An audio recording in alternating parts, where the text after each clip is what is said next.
And welcome to our meteorology segment. It looks like Tropical Storm Elsa will be a dud. Texan moisture we'll be talking about, as well as sea surface temperatures. We'll start off things looking out at lightningmaps.org. Our real-time lightning map. Quite a lot of lightning around North America. A little bit showing up here northeast of Tonga as we record the video. And let's take a look at what's going on around Tropical Storm Elsa. So it's about to cross Cuba, and a large landmass like Cuba is the kind of thing which typically weakens a tropical system.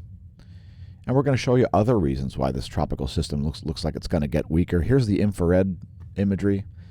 It's going to provide a little bit more data here as it's too dark to use good visible imagery. Here's blue light spectra. The infrared gives you the biggest and best view of this. So anyway, that's the last 2 hours there. Expected to make landfall on Florida today, and frankly, I'm not expecting it to be very exciting because check out the anomalously cold temperatures all around the Gulf.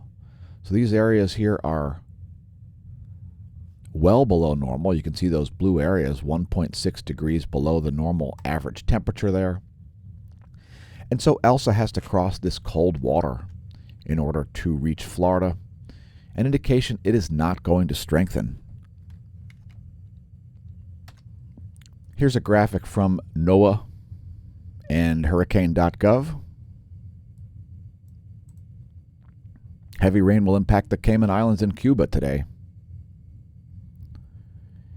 And it looks like they're expecting landfall to happen here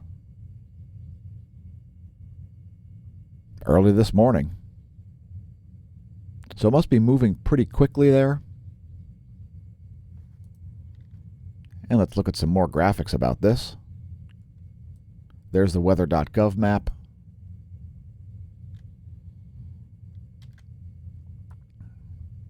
And here's a U.S. Doppler. And we've actually zoomed in on Florida here for a minute.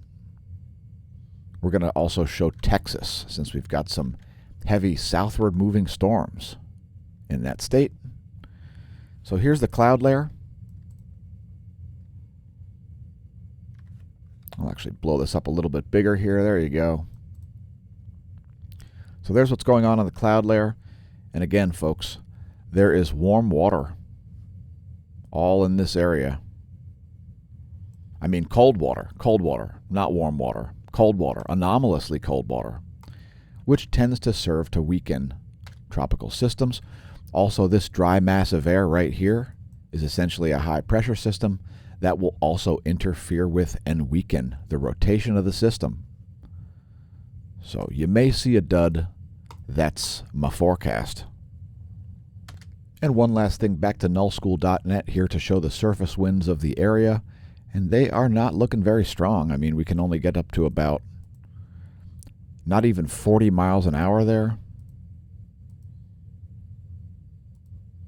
So the strongest winds are just south of Cuba right now, and we're expecting that to continue to weaken. They're the surface winds from nullschool.net. Let's show some more graphics over the U.S. And we wanted to zoom in on Texas here. So we've got this very large, you could call it a supercell, probably a very, very large cloud here, an area of moisture moving nearly due south over Texas. There's the water vapor map. And that's being constrained by dry mass of air. There's a massive pressure gradient right here. High pressure to the north. Low pressure right here, moving down the Texas-New Mexico border. Again, there's the cloud layer. And here's the U.S. Doppler Radar map. We'll close out the video with graphics of the shortwave radiation map, the cloud layer, and the water vapor. So here's the shortwave radiation map for the entire lower 48. Here's the water vapor.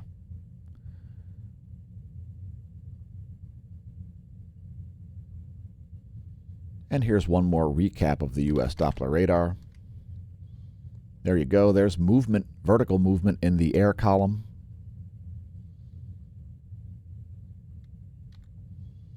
There's the cloud layer, the NASA GOES interactive 3.9 nanometer radiation map. And there is the water vapor. Thanks for tuning in to the meteorology segment. I've been your host, Dan, a.k.a. smAsho, signing off from the Smash News Network, Least Busted. Name in News.